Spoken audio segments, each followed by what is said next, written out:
Hello everyone, कैसे हैं आप सभी। मैं संगीता शर्मा आपका लर्निंग टुगेदर में स्वागत करती हूँ। कैसे हैं आप सभी। उम्मीद करती हूँ आप सब बहुत अच्छे होंगे और अपनी तैयारी बहुत अच्छे से कर रहे होंगे। टीजीटी का एग्ज़ाम बस बिल्कुल करीब ही है, तो आप लोग लगे रहिए, अपनी पूरी मेहनत से टीजीटी की तैयारी करते रहिए। आप हम लोग टीजीटी पीवाईक्यू की क्लासेज कर रहे हैं। हमने लगभग 5 क्लासें कर ली हैं, ये हमारी 6 क्लास है। इससे पहले की 5 क्लास आपकी प्लेलिस्ट में है। इसमें हम लोग करते हैं आपके टीजीटी पीजीटी के पीवाईक्यू।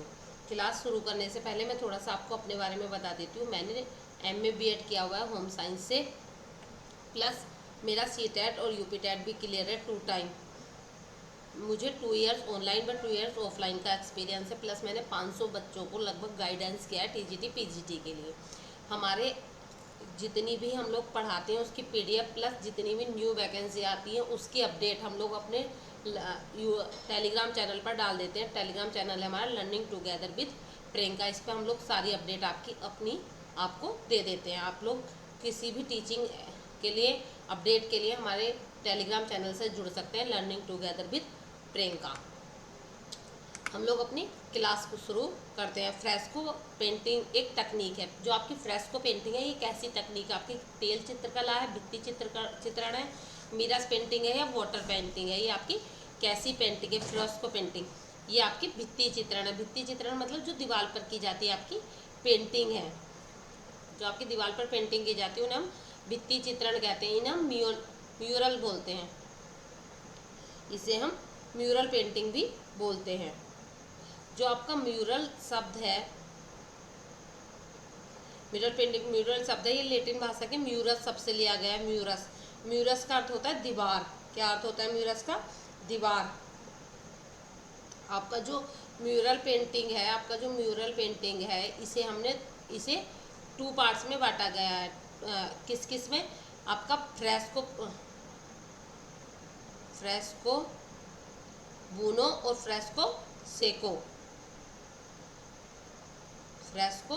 सेको इन 2 पार्ट्स में बांटा गया है। Fresco buono. फ्रेस्को का अर्थ होता है आपका, फ्रेस्को जो आपका इटली से लिया गया, फ्रेंच भाषा का शब्द है। फ्रेस्को आपका इटली से लिया गया है। इटली से फ्रेस्को आपका कहाँ से लिया गया है। इटली से फ्रेंच भाषा का शब्द है, फ्रेंच भाषा का। और इसका अर्थ होता है आपका, फ्रेस्को का अर्थ होता है प्लास्टर की गई दीवार। जो आपकी दीवार है उसको प्लास्टर की गई दीवार को हम फ्रेस्को बोलते हैं। फ्रेस्को बूनो का मतलब होता है किसी गीली दीवार पर आप जो पेंट कर देते हैं गीली दीवार पर, वो होता है आपका फ्रेस्को बूनो। और जब दीवार के सूखने के बाद सूखी दीवार पर पेंटिंग की जाती है उसे बोलते हैं फ्रेस्को सेको। तो आपका फ्रेस्को पेंटिंग एक तकनीक है। कैसी तकनीक है। भित्ति चित्रण है, यानी कि दीवार पर की जाने वाली पेंटिंग है। नेक्स्ट आपका शिशु मृत्यु दर की गणना की जाती है। आपकी जो शिशु मृत्यु दर है इसकी गणना किस हिसाब से आपकी की जाती है। जन्म से लेकर 100 शिशु के आधार पर, जन्म लेने वाले 1000 शिशु के आधार पर, विभिन्न रोगों के संक्रमण के आधार पर, जन्म मृत्यु संख्या के आधार पर, किसके आधार पर आप शिशु मृत्यु दर की गणना करते हैं। तो इसका आंसर आपका जन्म लेने वाले 1000 शिशुओं के आधार पर। जब 1000 बच्चे जन्म लेते हैं उनमें से जितने बच्चों की मृत्यु होती है उसके हिसाब से हम शिशु मृत्यु दर की गणना करते हैं। ये जो आपका शिशु मृत्यु दर है ये बिहार में सर्वाधिक है, वह केरल में आपकी सबसे कम है। नेक्स्ट क्वेश्चन आपका आता है, प्रथम 4 सप्ताह में होने वाली शिशु मृत्यु के कारण है। जो आपके जन्म के 4 सप्ताह के बीच में बच्चों की मृत्यु हो जाती है, शिशु की मृत्यु हो जाती है, उसके कारण क्या है। श्वास अवरोध, जन्मजात असमानता, संक्रमण या उपरोक्त सभी। सांस का रुक जाना, अवरोध मतलब सही से सांस का ना ले पाना, उसमें कोई अवरोध हो जाना। जन्मजात असमानता मतलब बच्चे में कोई जन्म के समय से ही कोई असमानता है, प्लस संक्रमण यानी कि कोई इन्फेक्शन ऐसा है जिसकी वजह से बच्चे की मृत्यु हो गई है। तो इसका आंसर क्या है आपका उपयुक्त सभी। इन सभी कारणों से जन्म के 4 सप्ताह के अंदर अंदर बच्चे की मृत्यु हो जाती है। मलमल कपड़े के एक टुकड़े में धागों की संख्या 64/60 है तो कहलाएगा।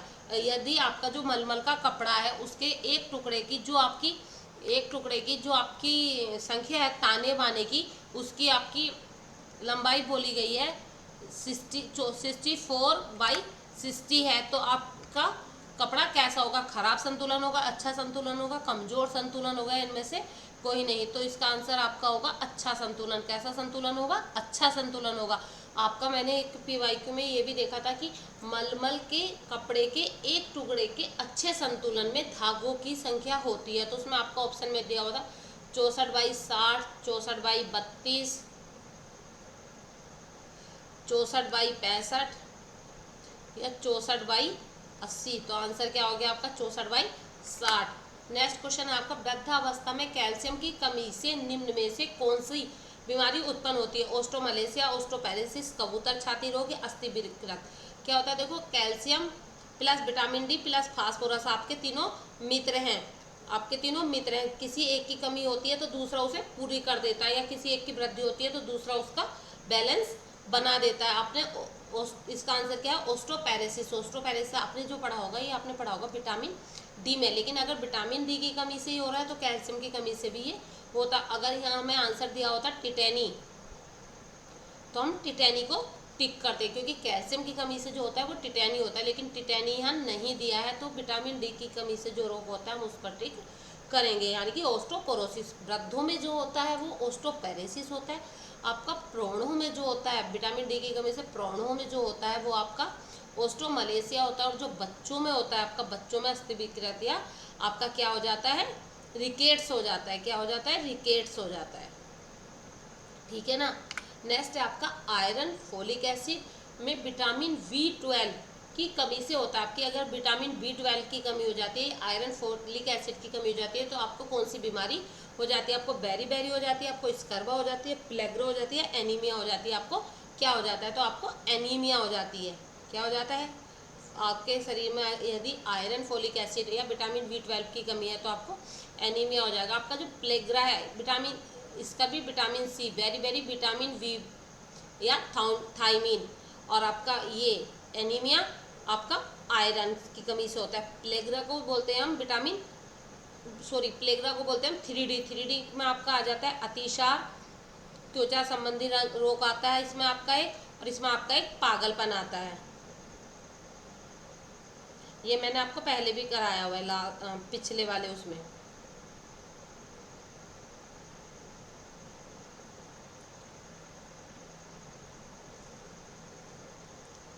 ये जो आपका होता है नाइसिन या निकोटिक अम्ल की, निकोटिक कमी से होता है। नेक्स्ट आपका रंगोली कहाँ से है? आपका जो ये रंगोली है ये कहाँ से है? महाराष्ट्र से है, राजस्थान से है, उत्तर प्रदेश से है या गुजरात से है? रंगोली आपका कहाँ का शब्द है? रंगोली जो आपका शब्द है वो आपका महाराष्ट्र का है। इसे ही रंगोली को आपका बंगाल में क्या कहा जाता है? अल्पना कहा जाता है। क्या?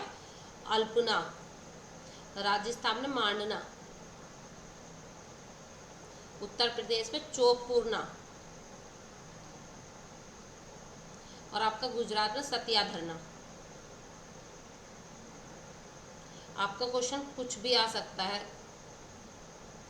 आपका क्वेश्चन आ सकता है राजस्थान में रंगोली को क्या कहा जाता है? मंडाना कहा जाता है। और उत्तर प्रदेश में क्या कहा जाता है? चौकपूर्णा कहा आपका जाता है। नेक्स्ट है ताप से फिलिंग द ब्लैंक से पदार्थ को एक्युलेट हो जाता है। ताप से ऐसा कौन सा पदार्थ है जो को एक्युलेट हो जाता है? आपका कार्बोज है, प्रोटीन है, विटामिन है या बसा है? ऐसा कौन सा पदार्थ है? तो आपका बसा है। बसा आपका ऐसा है जो पदार्थ ताप से अधिक ताप पर गर्म करने से ये कोएगुलेट हो जाता है। ये आपका ग्लिसरॉल प्लस बसी अम्ल में टूट जाता है। नेक्स्ट है आपका डिओडेनम से कैल्शियम के अवशोषण का प्रसार फिलिंग द ब्लैंक्स द्वारा होता है। किसके द्वारा होता है? विटामिन ए के द्वारा, विटामिन बी के द्वारा, विटामिन सी के द्वारा, विटामिन डी के द्वारा। तो किसके द्वारा होता है?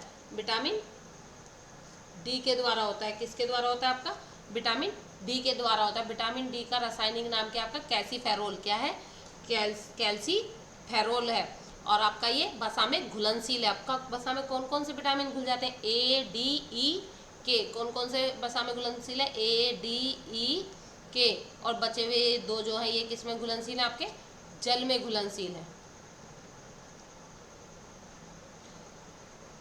और ये जो सूर्य की किरणें पड़ने से हमारे शरीर में जो इकेस्ट्रॉल होता है ना, वो विटामिन डी में बदल देता है। सूर्य की किरणें हमारे शरीर में उपस्थित, हमारे त्वचा में उपस्थित इकेस्ट्रॉल को विटामिन डी में बदल देता है। ठीक है ना। और विटामिन डी काम आता है हमारे, विटामिन डी हमारे शरीर की हड्डियां मजबूत करने का काम आता है। विटामिन डी की कमी से बच्चों में रिकेट्स हो जाता है, प्रोणों में ओटोमलेशिया हो जाता है, और आपका वृद्धों में क्या हो जाता है? पैरोसिस हो जाता है। मांग का नियम आधारित है सीमांत के उपयोगिता पर, उत्पादन के सिद्धांत पर, वितरण के सिद्धांत पर या उपरोक्त सभी। तो आपका मांग का जो सिद्धांत है वो आपका सीमांत उपयोगिता पर निर्भर आधारित है या निर्भर करता है। प्रबंधन है आपकी जो गृह प्रबंधन है या कोई भी प्रबंधन है, गृह प्रबंधन नहीं, खाली आप किसी भी चीज़ में, आप ऑफिस में भी कोई प्रबंधन कर रहे हो, कोई मैनेजमेंट कर रहे हो, कहीं भी आप कोई एक मैनेजमेंट कर रहे हो, तो वो कैसी प्रक्रिया, आपकी यांत्रिक प्रक्रिया है, मानसिक प्रक्रिया है, शारीरिक प्रक्रिया है, आपकी तकनीकी प्रक्रिया है। आपका मैनेजमेंट कैसी प्रक्रिया है, कैसी प्रोसेस है, तो आपका जो मैनेजमेंट है वो आपकी मानसिक प्रक्रिया है। कैसी प्रक्रिया है?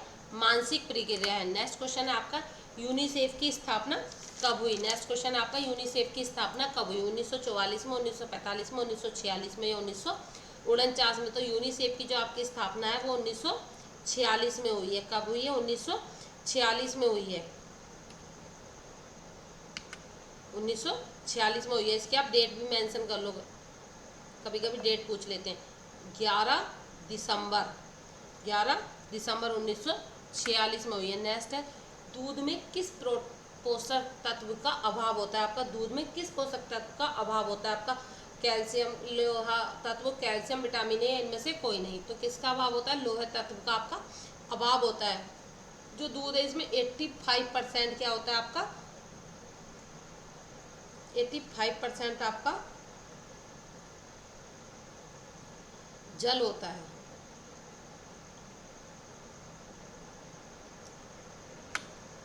लीलन तंतु, जो लीलन आपका तंतु है किसके तने से हमें प्राप्त होता है? जूट के तने से, फ्लैक्स का पौधा, कपास का पौधा या हेम्प का पौधा? तो किससे प्राप्त होता है? आपका फ्लैक्स के पौधे से प्राप्त होता है, फ्लैक्स के। ये आपका वनस्पति जगत का सबसे मजबूत धागा है, किसका? वनस्पति जगत का। और आपका प्राकृतिक जगत का कोई पूछे तो कौन सा है सबसे मजबूत धागा? तब ये रेशम के बाद आता है। रेशम सबसे मजबूत धागा है। ये आपका सबसे महंगेपन में वैभव, आपका महंगापन, आपका वैभव, विलासता, पवित्रता, शुद्धता का प्रतीक माना जाता है। शांति, ऐश्वर्य, इन सब चीज़ों का प्रतीक आपका लीलन माना जाता है। किस किस चीज़ का प्रतीक माना जाता है? विलासता का, महंगेपन का, ऐश्वर्य का, वैभव का, शांति का, शुद्धता का, सबका प्रतीक माना जाता है। और यह आपका क्या कहते हैं, कपास से लगभग तिगुना मजबूत होता है। इसे लैंड ऑफ लिनन किसे कहते हैं? मिस्र को। इससे संबंधित जितने आपके छोटे छोटे फैक्ट हैं वो आप याद कर लेना, क्योंकि क्वेश्चन से ही हमेशा क्वेश्चन आपका बनता है कि लैंड ऑफ लिनन किसे कहते हैं? मिस्र को कहते हैं। लिनन के जो छोटे तंतु होते हैं उन्हें हम टो कहते हैं और बड़े को हम लाइन कहते हैं, ठीक है ना। आयोडीन की कमी का साधारण लक्षण क्या है? साधारण लक्षण नहीं है, ये लक्षण है, लक्षण। पहचान मतलब लक्षण। कार्निया का फैल जाना, जिगर का बढ़ना, गले का फैलना या अस्थि का बढ़ जाना। आपका गले का फूलना, गले का फूलना, हमारे गले में जो थायराइड ग्रंथि होती है उसमें जो थायराक्स हार्मोन होता है उसे बनाने के लिए आयोडीन की आवश्यकता होती है। अगर इसकी कमी हो जाती है तो वो यहीं बनने, इकट्ठा होने लगता है और हमारा गला घड़े की तरह भूलने लगता है। इसे गलखंड भी कहते हैं, ठीक है ना। इसे ही हम घेंगा भी बोलते हैं, घेंगा भी यही होता है। नेक्स्ट आपका बालक का समाजीकरण कहाँ से प्रारंभ होता है? जो छोटा बच्चा है उसका समाजीकरण कहाँ से प्रारंभ होता है? सोशल मीडिया से। वो बचपन में फ़ोन उठा के देखने लगता है। विद्यालय से कि बच्चा पैदा हुआ और उसे बस्ता टांग के भेज दो स्कूल। परिवार से या खेल का मैदान की, थोड़ा सा छोटा सा बच्चा है उसे हम सब दोस्तों को वो जान गया और वहाँ जाके वो खेल रहा है, ऐसा नहीं होता है। बालक का जो समाजीकरण है वो उसका कहाँ से शुरू होता है? परिवार से शुरू होता है। किससे शुरू होता है? आपके परिवार से शुरू होता है। और उसकी पहली शिक्षिका जो होती है, उसे जो सिखाती है, पहली शिक्षिका जो होती है वो उसकी माँ होती है। नेक्स्ट क्वेश्चन है प्रसार शिक्षा शब्द का सर्वप्रथम प्रयोग सन 1873 में किया गया। 1873 में जो आपका प्रसार शिक्षा शब्द है इसका प्रयोग किया गया कौन से विश्वविद्यालय में किया गया? हार्वर्ड विश्वविद्यालय, टेक्सास विश्वविद्यालय, केम्ब्रिज विश्वविद्यालय या ऑक्सफोर्ड विश्वविद्यालय? तो किस पे किया गया था? केम्ब्रिज विश्वविद्यालय में आपका किया गया था 1873 में। आपका क्वेश्चन इसे घुमा के भी पूछ सकते हैं, आपका क्वेश्चन पूछ सकते हैं प्रसार शिक्षा शब्द का सर्वप्रथम प्रयोग केम्ब्रिज विश्वविद्यालय में किस सन में किया गया? तो किस सन में किया गया? 1873 में किया गया। और जो आपका प्रसार शिक्षा है इसके अंतर्राष्ट्रीय लेवल पर जो इसके पिता हैं वो कौन है, आपके जेपी लिंगन है। कौन है, जेपी लिंगन। और भारत में जो इसके पिता हैं, भारत में इसके पिता हैं डॉक्टर के एन सिंह, डॉक्टर के एन सिंह आपके। और भारत में जो इसका प्रचार शुरू हुआ था वो सबसे पहले किस में हुआ था, कृषि के क्षेत्र में हुआ था। किस क्षेत्र में हुआ था, कृषि के क्षेत्र में। और अमेरिका में जो प्रसार कार्य किया था वो किसने किया था, doctor Seaman Knapp, doctor Seaman Knapp ने आपका किया था। नेक्स्ट क्वेश्चन है WHO बर्ड हेल्थ ऑर्गेनाइजेशन कार्य करता है, जो आपका बर्ड हेल्थ ऑर्गेनाइजेशन है वो किस पर कार्य करता है, निरोग व्यक्ति के लिए, समुदाय के लिए, माता और शिशुओं के लिए, उपरोक्त सभी के लिए। तो WHO किस पर कार्य करता है, WHO आपका माता और शिशुओं के लिए कार्य करता है। और ये UNO के अंदर में आपका कार्य करता है। हृदय की धड़कन नियंत्रित करने के लिए कौन सा खनिज आवश्यक है, आपके जो हृदय की धड़कनें हैं उनको नियंत्रित करने के लिए किस खनिज की आवश्यकता आपको होती है, सोडियम की, गंधक की, पोटेशियम की या लोहे की। सोडियम, सल्फर, पोटेशियम या आयरन, किसकी आवश्यकता होती है आपको। Which mineral is necessary to control heart beat, heart beat को कंट्रोल करने के लिए आपके सोडियम की आवश्यकता होती है। सोडियम की अधिकता से भी आपको उच्च रक्तचाप भी हो जाता है। बोलते हैं ना हाई बीपी में, बोलते हैं ना कि नमक बंद कर दो, क्योंकि हाई बीपी में आपकी जो धड़कनें होती हैं वो बढ़ जाती हैं। उनको नियंत्रित करने के लिए सोडियम को बंद कर दिया जाता है। कि आपका क्वेश्चन नॉर्मली वे में ये भी बन सकता है कि उच्च रक्तचाप वाले के लिए किस भोजन में किस चीज़ की कमी होनी चाहिए, यही आपके ऑप्शन होंगे। तो आपके लगाओगे सोडियम की कमी आपकी होनी चाहिए। हेपेटाइटिस यकृत शोथ किससे संबंधित है, जो आपका हेपेटाइटिस रोग है ये किससे संबंधित है, विषाणु, जीवाणु, फफूंद या सवाल, किससे। देखो हेपेटाइटिस पीलिया का ही बढ़ा हुआ रूप है। जब हम पीलिया किसी को हो जाती है तो पीलिया में जब उसका ठीक टाइम पे इलाज ना हो तो वो बढ़ते बढ़ते बढ़ते बढ़ते हेपेटाइटिस का रूप ले लेती है, यानी कि यकृत जो आपका उस पर अटैक करने लगती है, मतलब यकृत खराब होने लगता है। हेपेटाइटिस आपका पीलिया का ही बड़ा रूप है। ये आपका विषाणु से फैलता है, किससे, विषाणु से फैलता है।